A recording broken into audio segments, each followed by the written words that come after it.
Então, gente, chegamos aqui no momento da gente ler os eclipses, fazendo uma prévia dos efeitos possíveis dos eclipses que ocorrem em 2023. Tem um eclipse solar híbrido que ocorre em 20 de abril de 2023, no finzinho de Áries, 29 graus 50 minutos de Áries. O outro eclipse solar vai acontecer em outubro. Então, assim, entre um e outro, eclipse solar híbrido 20 de abril, eclipse lunar em 5 de maio, em 14 graus de Escorpião, 14,58 de Escorpião. O eclipse outro solar, esse é o anular, em outubro, 14 de outubro de 23, em 21 graus e 7 minutos de Libra. E o último do ano de 2023, o lunar parcial, em 28 de outubro de 2023 aos 5 graus e 9 minutos de Touro. Esses eclipses, desses aí a gente vai analisar principalmente a sombra projetada dos eclipses solares sobre a Terra, né, e alguns pormenores das linhas astrocartográficas.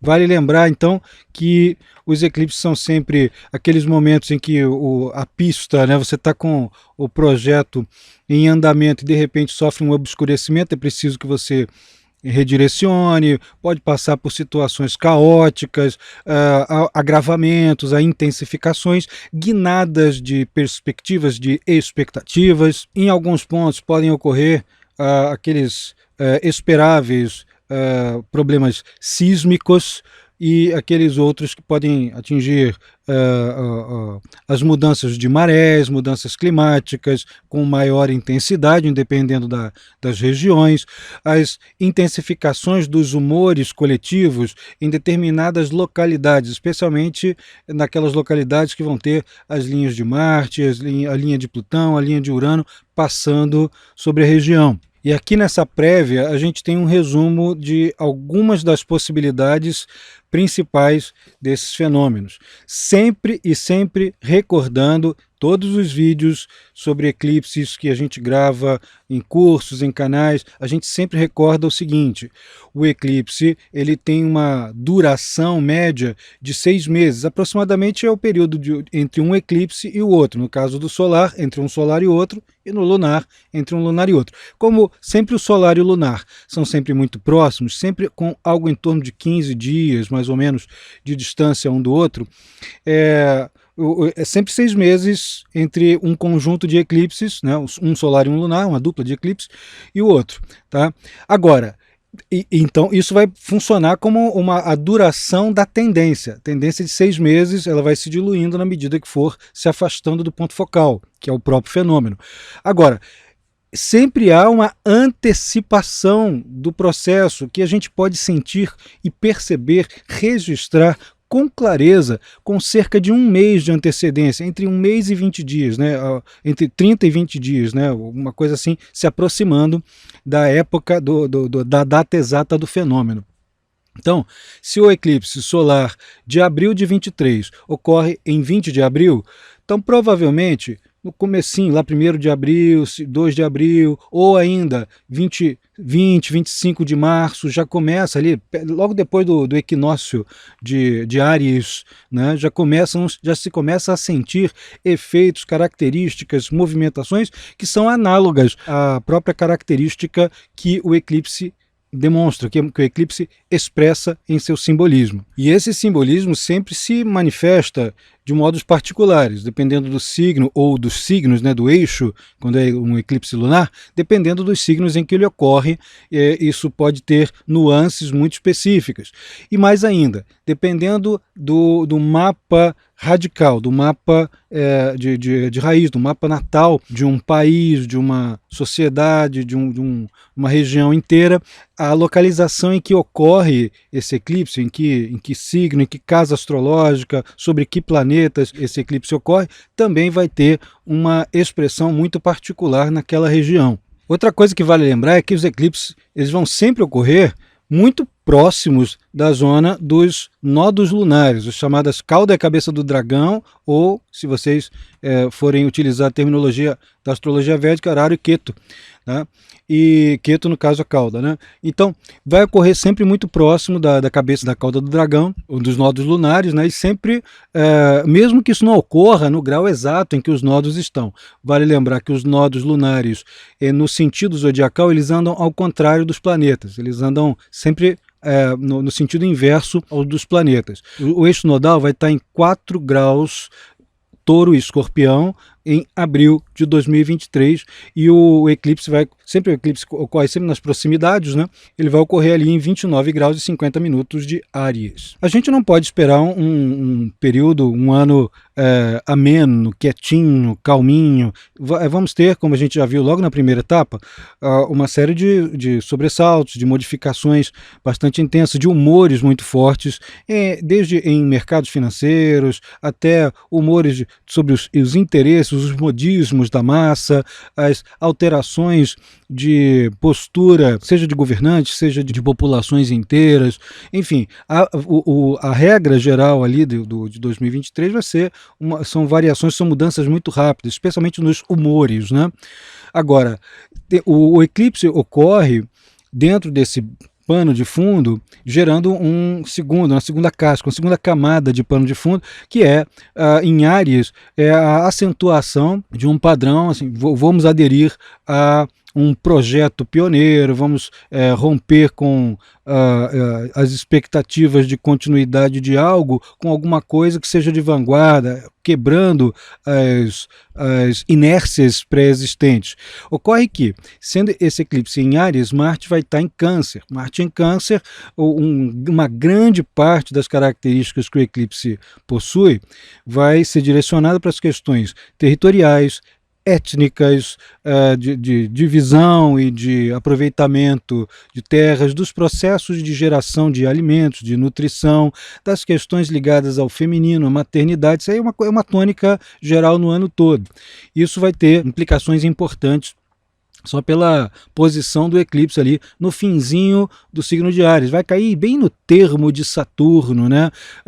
Implica ali também uma necessidade de intensificar a austeridade, o esforço de trabalho, a concentração em esforços prolongados e penosos. E, claro que todo o redirecionamento que o eclipse implica vai empurrar para essa direção. Tem um aspecto difícil, uma quadratura aqui com Plutão. Plutão já terá ingressado em Aquário, fica ali alguns meses em Aquário, de março a julho.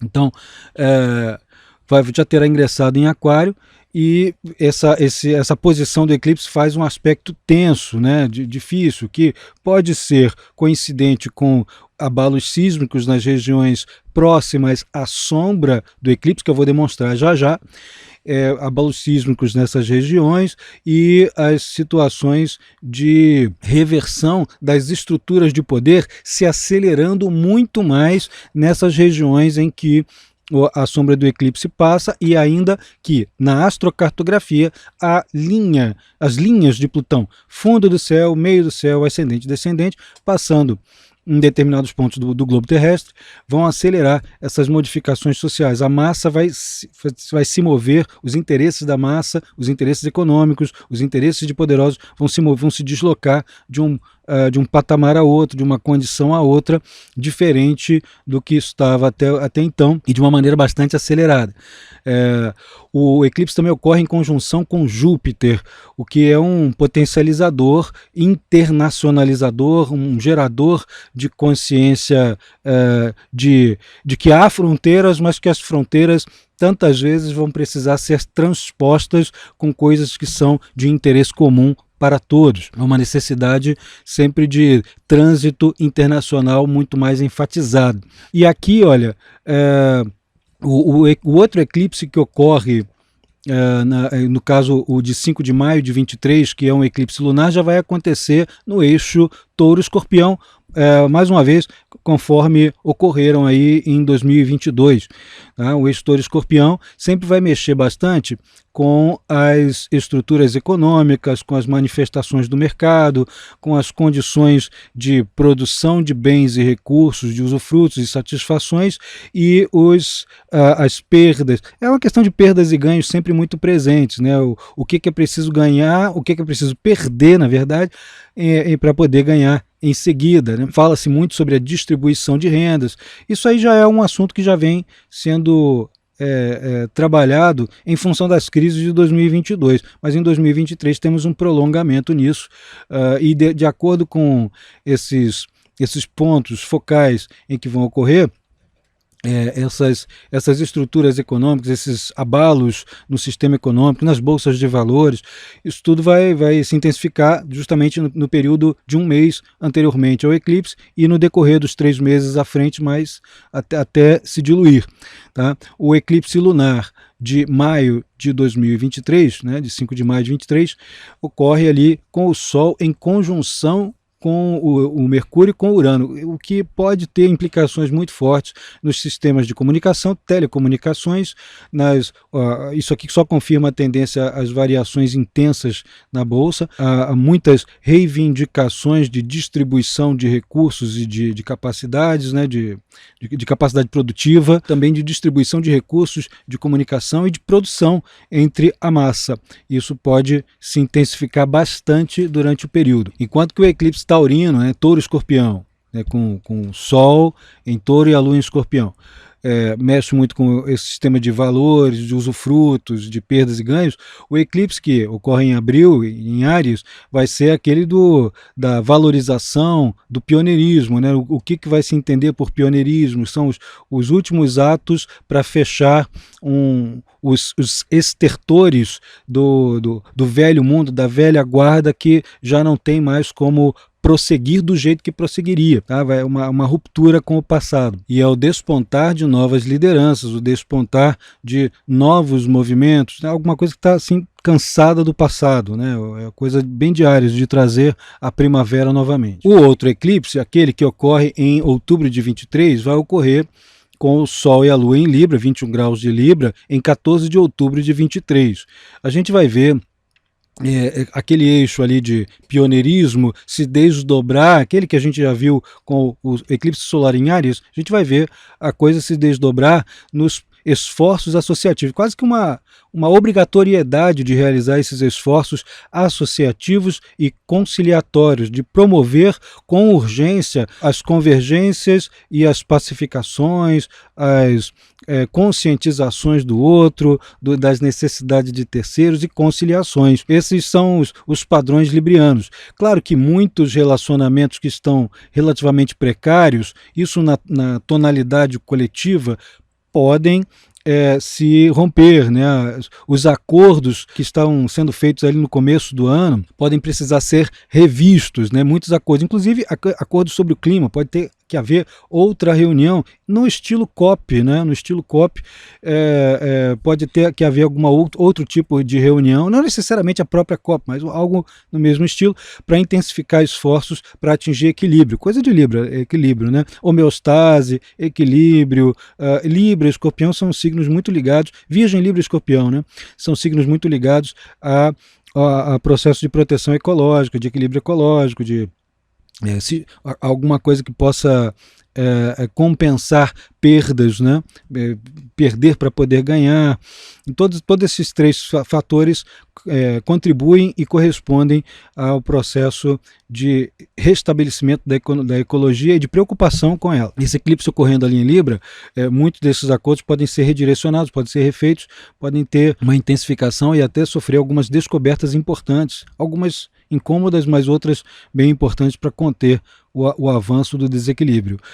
Esse eclipse está ocorrendo juntinho com o Mercúrio, também está numa proximidade de Marte, ainda é um pouquinho perigoso, ele é mais belicoso também, apesar de não ser em Áries, né, que seria tradicionalmente visto como belicoso, a proximidade do eclipse com Marte é um pouquinho mais aguerrido, né, um pouquinho mais belicoso. Mas com Mercúrio se abrem as portas do diálogo. Há modificações também nos trâmites de produção e de transmissão de conhecimentos entre diferentes países durante uma fase assim. O último eclipse do ano, que é o de outubro, 28 de outubro de 23, vai ocorrer com a Lua conjunção Júpiter em Touro, né, com o Urano já um pouquinho afastado, com a Lua conjunção Júpiter em Touro e o Sol conjunção Mercúrio, conjunção Marte em Escorpião. Vai intensificar aquela busca pela intensificação do debate, pela intensificação da pesquisa, do aprofundamento intelectual, mas também todas aquelas tendências aguerridas, marciais, né? Tem aí uma outra fase em que há uma possibilidade de abalos, de variações muito intensas nas bolsas de valores, nos sistemas bancários, nos sistemas de financiamento coletivo interpaíses, né, sistemas internacionais de financiamento. A questão ali com a Lua conjunção Júpiter e essa oposição, muitas questões religiosas podem ser abordadas de maneira confrontadora, podem ser situações intensas, gente que pode agir de maneira violenta, tendo por base um discurso religioso. Não necessariamente o discurso da religião é violento, mas o do sujeito que adota como base aquilo ali para justificar seus atos, né? Então temos esses questionamentos. Pode-se, por causa disso, também se promover um diálogo interreligioso com muito mais intensidade ali nessa conjunção de Lua-Júpiter no eclipse. Mas ainda assim é um outro período de solavanco nas estruturas econômicas mundiais. E a projeção do eclipse solar, 2 eclipses solares na astrocartografia, projeção dele no globo terrestre, né, no planisfério aqui, vai mostrar o eclipse de abril de 2023 com a sombra passando por cima ali da região da Austrália, da Indonésia, do sul da China, de Bangkok, de várias regiões que vão também abarcar o Japão, Hong Kong, Tailândia, Vietnã, Camboja, Filipinas, vai até as Ilhas Wellington, sudeste da Austrália. Sabendo que a linha de descendente de Plutão passa exatamente nessa mesma região, né? vai cobrir uma grande parte dessa região, inclusive ali parte de Hong Kong, né? E também vai se cruzar em um Paran com as linhas de meio céu do eclipse, né? Do Sol e da Lua e do Nodo. É importante a gente pensar que essa é uma região bastante afetável por tsunamis, terremotos e algumas condições que possam mostrar aí sublevações, né? Situações que são caóticas, que requerem, às vezes, incentivos econômicos e intervenções de comunidade mundial inteira sobre as questões políticas da região. Mas também vale sempre a gente prestar atenção nas linhas de Marte, né? As linhas de Plutão, elas pressupõem potencial para abalos sísmicos, para condições econômicas precárias, as de Plutão e de Saturno, né? Que Plutão e Saturno quase que não se tocam com frequência aqui nesse eclipse de abril de 2023. Mas a linha de Marte vai passar, a linha de Plutão, no caso, vai continuar mexendo justamente com a região da Ucrânia, da Rússia, do Egito e grande parte do leste da África. Vai abarcar Tanzânia, Zaire, o norte do Zaire, vai pegar várias regiões do leste da África toda e ali no norte o Egito, né?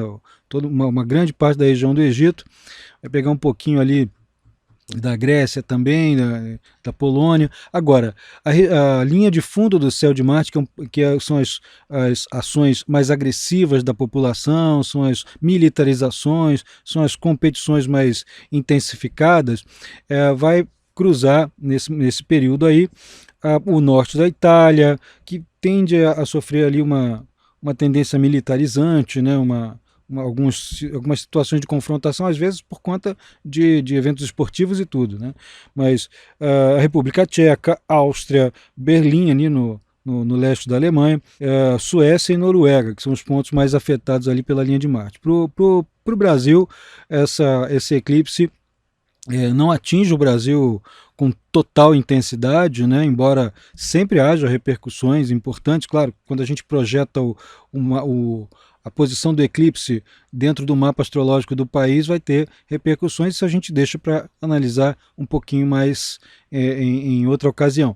Mas essas linhas do eclipse não tocam aqui o Brasil, o que toca Brasília, o que toca a região das principais capitais, das capitais mais populosas do país, né, na região sudeste, é Mercúrio e Urano. Nós temos aí uma possibilidade de ter uma guinada do ponto de vista intelectual, de telecomunicações, de produção de sistemas que possam conectar as sociedades e as cidades, condições de melhoria de trânsito, mas principalmente esse aspecto verbal e retórico que vai ganhar muito mais intensificação. Agora, o eclipse de outubro ele é muito mais importante para as Américas todas, para toda a região das 3 Américas. A sombra do eclipse de outubro de 2023 vai atingir Estados Unidos, Canadá, México, vai atingir toda a América do Norte e América Central, né, todos os países da América Central e toda a América do Sul. Assim, as Américas completamente tomadas ali pela sombra do eclipse. Só a região bem mais ao sul do Chile e da Argentina que não vão ser diretamente afetados, mas todo o restante, tudinho, está sendo atingido. Inclusive, a sombra do eclipse de outubro de 2023 poderá ser vista por todo o território brasileiro e por todo o território de vários países da América Latina também. Quem estiver na região norte do Brasil, quem estiver na região nordeste, especialmente ali no Rio Grande do Norte, Pernambuco, Rio Grande do Norte, vai ver o eclipse praticamente 100% ali, né? 100% fechadinho no seu ponto zero, né? Isso significa que as aplicações da posição desses eclipses, né, o eclipse solar vai ocorrer em Libra, né? E a aplicação desses eclipses no mapa dos países que estão implicados nessa sombra aí vai ter um impacto, sem dúvida nenhuma, maior do que nos demais. Claro que os demais também sentirão quando esse eclipse for aplicado em seus mapas, mas aqui sempre de uma maneira muito mais intensa.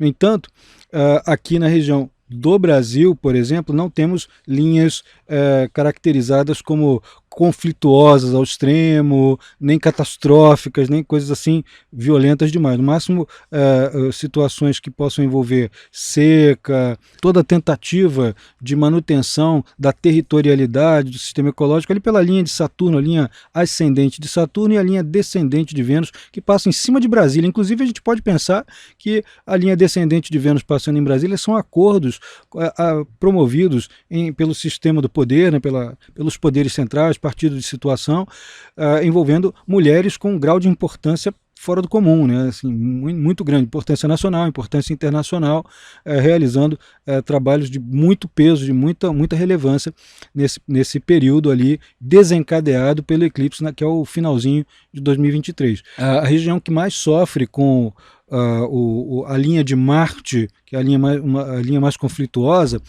é justamente a região que vai abranger o litoral do Peru, do Equador, da Colômbia, do Chile. Esses locais aí são um pouquinho mais afetáveis, especialmente o Equador, Peru e Colômbia.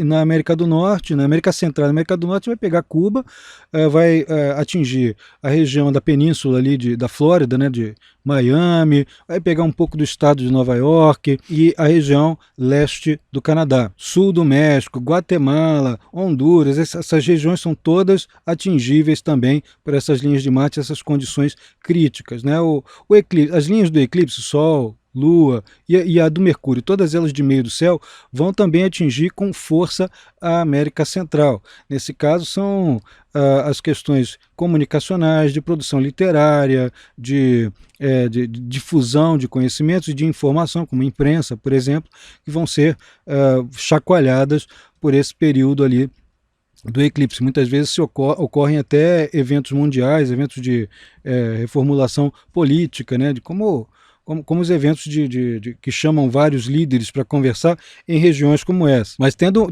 uma linha de fatores maléficos, inclusive fazendo para Marte e Plutão. Plutão com a linha de ascendente aqui e o Marte aqui com a linha de meio do céu, cruzando ali bem na região do Equador, irradiando para a Colômbia, atingindo ali República Dominicana, Cuba, Panamá, Costa Rica, Nicarágua, Honduras, Guatemala e, como eu já disse, o sul do México. Esses são os pontos que esses países, essas regiões todinhas precisam ter um cuidado todo especial para atividades sísmicas, né, com terremotos, né, tremores de terra são comuns, atividades que possam prejudicar seu sistema econômico, confrontações entre oposições políticas e situações de rua, né, que possam ser difíceis de controlar. A outra linha de Marte, que já não está sob a sombra do eclipse nesse de outubro, vai passar sobre a Indonésia, vai passar sobre a China, vai passar sobre o Nepal, Calcutá na Índia, Bangladesh, Burma, Tailândia, Malásia. Esses, portanto, são pontos mais afetáveis por situações mais conflituosas. Agora, uma dica aos viajantes, as pessoas que vão para determinadas regiões do globo. Havendo coincidência das linhas astrocartográficas do mapa individual com as linhas mais conflituosas da astrocartografia do eclipse, o ideal é ter um plano de retaguarda, alguma coisa que possa ser de contingência. Porque a permanência nos locais, especialmente nas linhas de Marte, nas linhas de Plutão, pode coincidir com situações e épocas de conflito. Por quê? Porque o eclipse ele deixa à flor da pele as coisas que são mais ou menos em banho-maria, né, que estão sob fogo de palha, né? Com isso a gente conclui a parte dos eclipses e vamos passar para o próximo bloco.